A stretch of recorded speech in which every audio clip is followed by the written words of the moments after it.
Yo, what's good everyone? Welcome back to ACS Sneakers. My name is Aiden. On today's video, we're going to be taking a look at a collab between Nike and Kim Jones. But before we get into all of that, I want to welcome back my returning viewers, and to any new viewers, welcome to the channel. We do release brand new sneaker content just like this each and every week. So do make sure to smash that subscribe button. Also, make sure that bell notification is switched on so you never miss a video. And without any further ado, let's go ahead and get into the intro.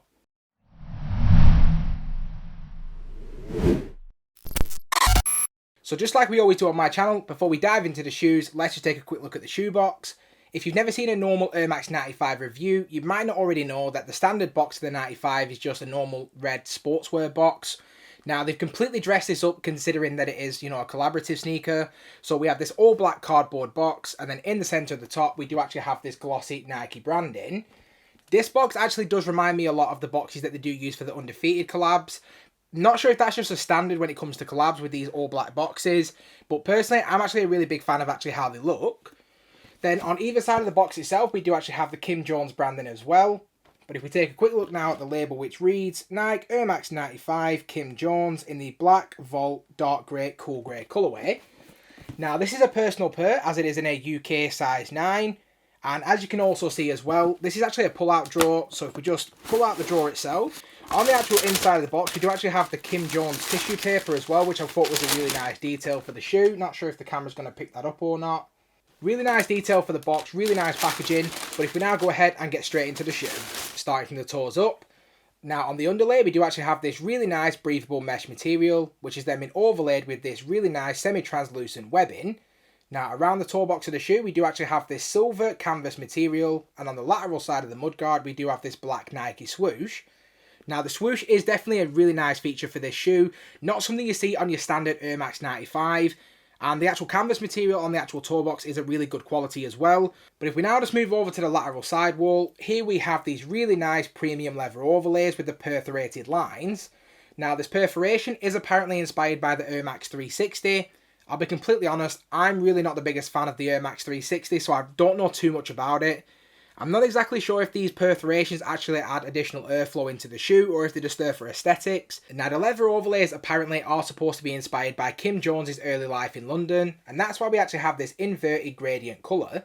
So we have hits of pure platinum, dark grey, black, as well as the really nice canvas silver towards the bottom layer. Towards the heel portion of the upper, we do actually have that black Nike swoosh, and then towards the bottom, we have that Kim Jones branding. Now, before I actually went into actually shooting this video, I threw up a shot of this on a few different Facebook groups, just to kind of get a consensus as to how people are feeling about the overall collab.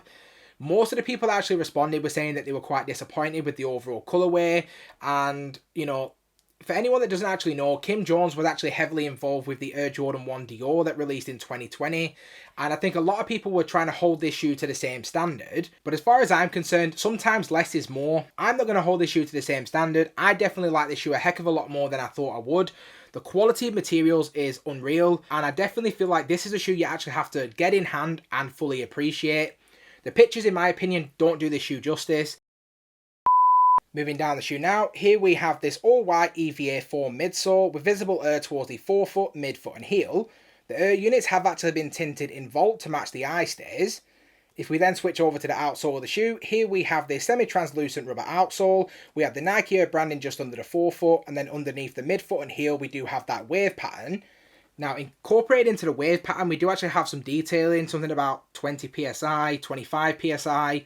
I googled it and it said something about pound per square inch. I'm not exactly sure what relevance that actually has to this shoe. So if you guys know what that actually means or what relevance it has, do make sure to leave me a comment in the comment section below. So if we now go ahead and move back into the center of the shoe, in the center we do actually have these all black rope shoelaces, and the shoelaces themselves do actually weave through the Volt eye stays. According to Nike, these eye stays are actually made from a material called Nexkin, which is a semi-translucent stretch woven material, and the laces themselves do actually sit atop this black mesh tongue.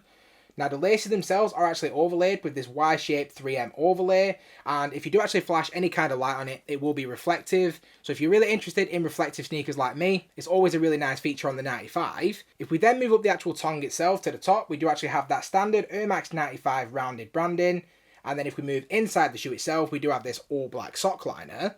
And now taking a look at the insole of the shoe, here we have this primarily black insole with the white Air Max branding. But just to quickly touch on the actual comfort of the shoe, it's not necessarily the most comfortable shoe in the world, just to be completely honest. I personally don't mind wearing mine, I think they're absolutely fine, but there's definitely a lot more comfortable options out there. Just to also touch on sizing, I personally have gone true to size with this shoe, and I definitely feel like it fits me perfectly fine. I always feel that going true to size with the Air Max 95 is the best for me. So if you are looking for any sizing recommendations, I would highly recommend that you do just go with your natural size. But this shoe is actually sitting at quite a few retailers, surprisingly. So if there's any chance for you to try this shoe before buying, I would highly recommend you do so, just so you can understand the best fit for you. And just to finish up, taking a look at the heel of the shoe. On the heel, we do actually have this really nice matte black colour with the 3M materials. Now, also at the top portion of the heel, we do actually have that Nike Air branding. And other than that, I think we've just about covered everything about the shoe. So just to wrap up this video and give you guys my overall opinion on the shoe itself, in terms of rating, I do give the Nike Air Max 95 Kim Jones in the Vault colourway a pretty respectable 8 out of 10. I can safely say that I definitely like the shoe a lot more than I ever thought I would. And once again, I definitely feel like the shoe doesn't get enough justice just based on the pictures alone. The premium materials, the overall muted look of the shoe is really nice and something I really do like. I do kind of feel like I made the wrong choice going with Vault instead of Orange. I may even end up just returning this pair and going with the Orange, as I do feel like that one looks a little bit better. But I'd love to know your guys' opinions as well, so do make sure to leave me a comment in the comment section below. If you've stuck around to this point in the video, I want to say a massive thank you. If you haven't already, please make sure to smash that subscribe button. Also, make sure the bell notification is switched on so you never miss a video. And I hope to see you all again in the next one.